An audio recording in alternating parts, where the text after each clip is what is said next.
Hello, this is Ken Ferry with this week's Boots in the Field report.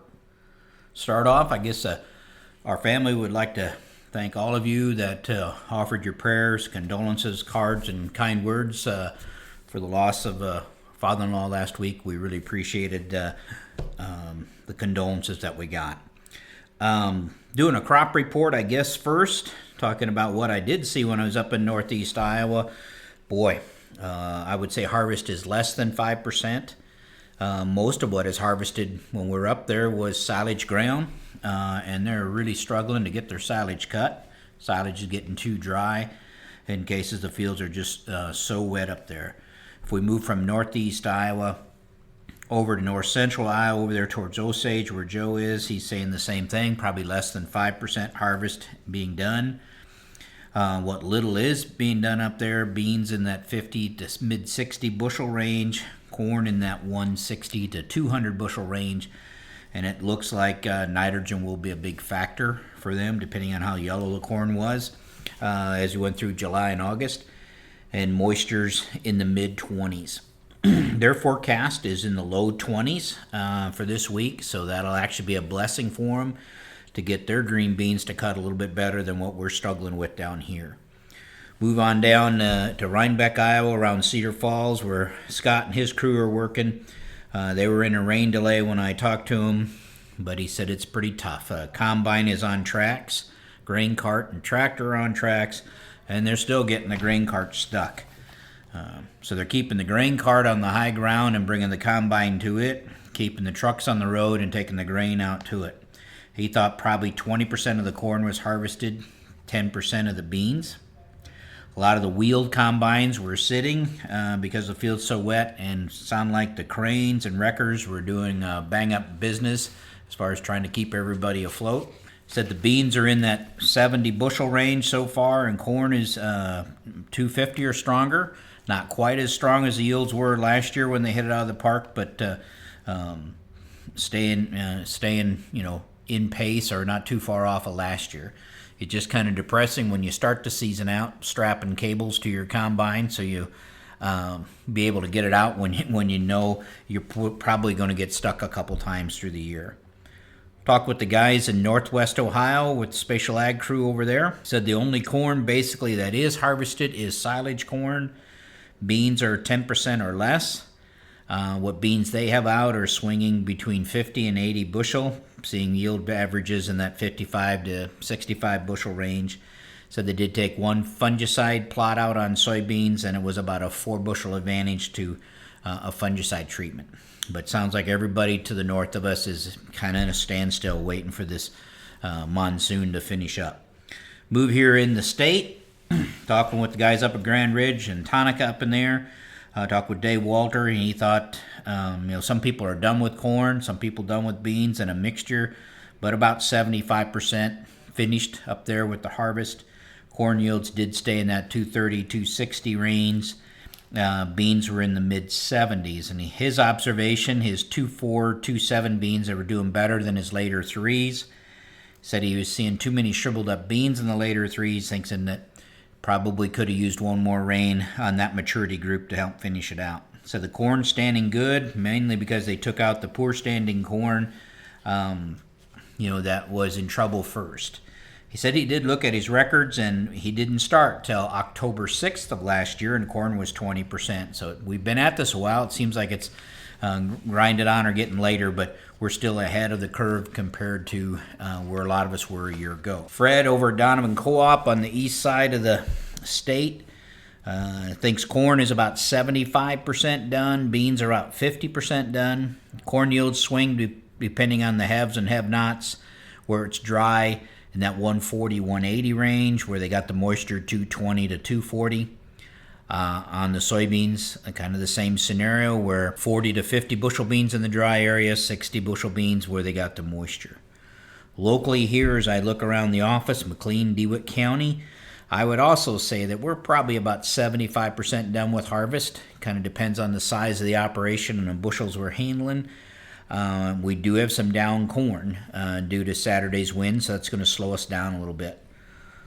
Talking with Mark over at Sun Ag in Tazewell County, he thinks they're about 90% done with corn, maybe even a little stronger, and about 75% done with beans.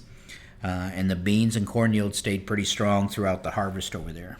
Moved to the south, our crew down there at Winchester, they too believe the Winchester area is probably 75% done. Move up in the New Berlin area the same way, about 75% done. The corn is standing, but they did have to harvest the poor standing corn first, and some varieties that wanted to drop the ears had to come out. But what's left is holding in there. They have to keep an eye on it as it continues to deteriorate. Down in the Blue Mound area, the guys down there are thinking again about 75% done. A lot of tillage has been done. Their April beans, I said, did stay in the 80 bushel range, and that's pretty cool.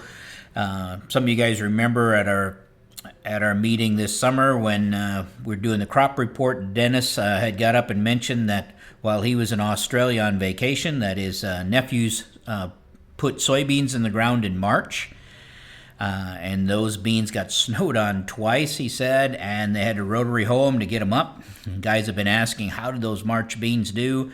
Talking with Grant, they put a scale in there and scaled it.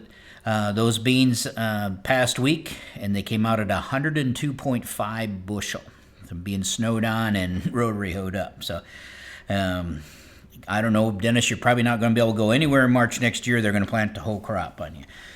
They said they are seeing a major tick up in the amount of bagged crop that's in the field. Guys are bagging down there to kind of combat some of the slowness we're seeing at the elevators. Also mentioned their 34 consecutive days of harvest. So that's a long stretch in there. The rain delay is kind of welcomed when we run into something like that. This round of rain, though, has really perked up the cover crops. Both those we seeded, as well as those that we put out there through harvest loss. A lot of fields are starting to green up. I am getting even more complaints on the stink bug damage on our seed beans that we talked about earlier.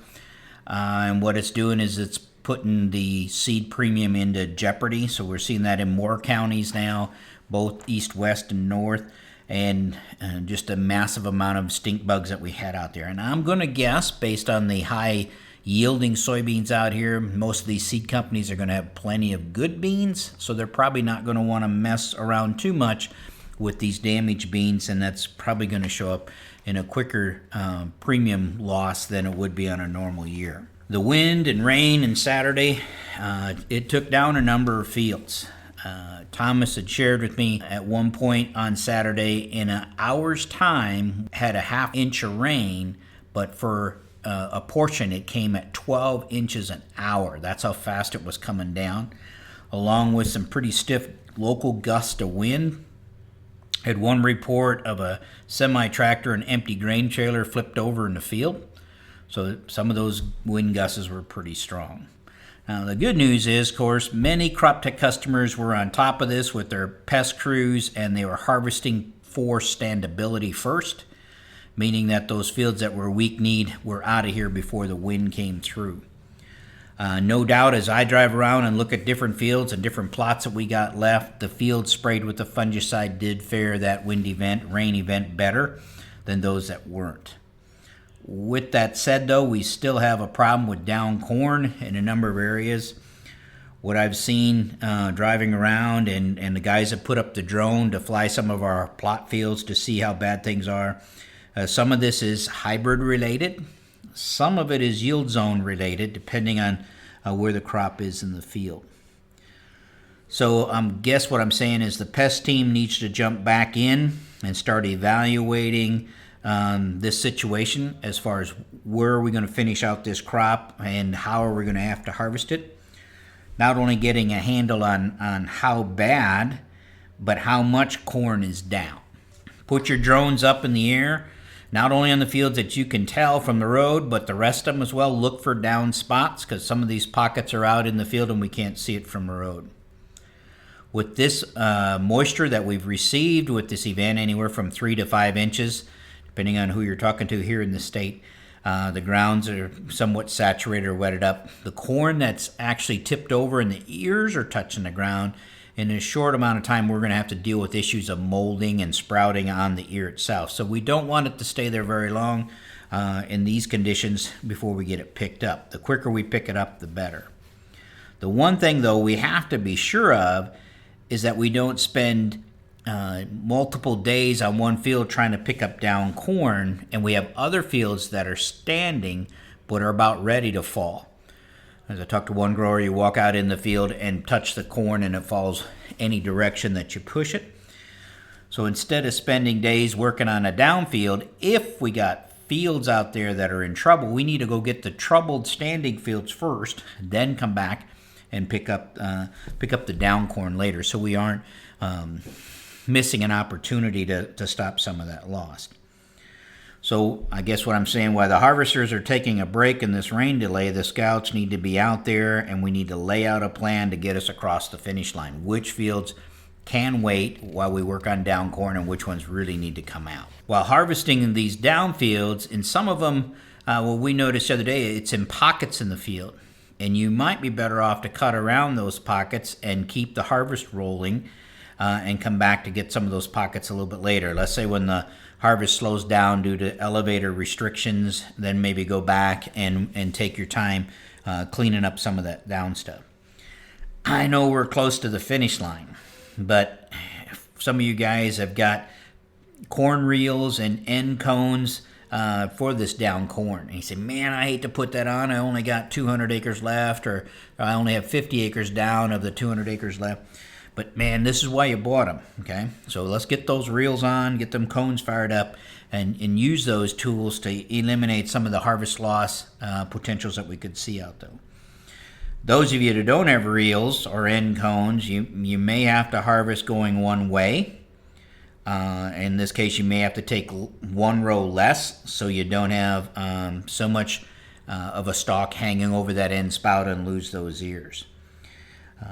But, do what it takes to clean up this crop. Don't let the anxiety of being this close to the finish line drive you to do a poor job. Maybe some of you that have neighbors with pickup reels could make a deal, and they'd come and help you pick your down corn while you would go and help them pick their green beans. Either case, you're both traveling at about 2.5 miles an hour chewing this out. So maybe we can make a swap there. We're seeing a lot of new ground coming through the soil testing side. New ground to us, new ground to you. This is a good thing, because as your operation grows, Crop Tech grows with you. But with that said, a lot of this new ground, if we look at the fertility part of it, a lot of them are just trashed. Some of these parcels, it's hard to believe that anybody would let fertility slip to the level that we're seeing on some of these farms come through here. Now, we're good at turning poor farms around and making them productive, but we don't have anything magic here. We can't do that overnight. Just because the farm has been under farm management doesn't mean the fertility's up to par. Or just because the ditches and the waterways have always been trimmed and mowed up nice doesn't mean the limestone went on.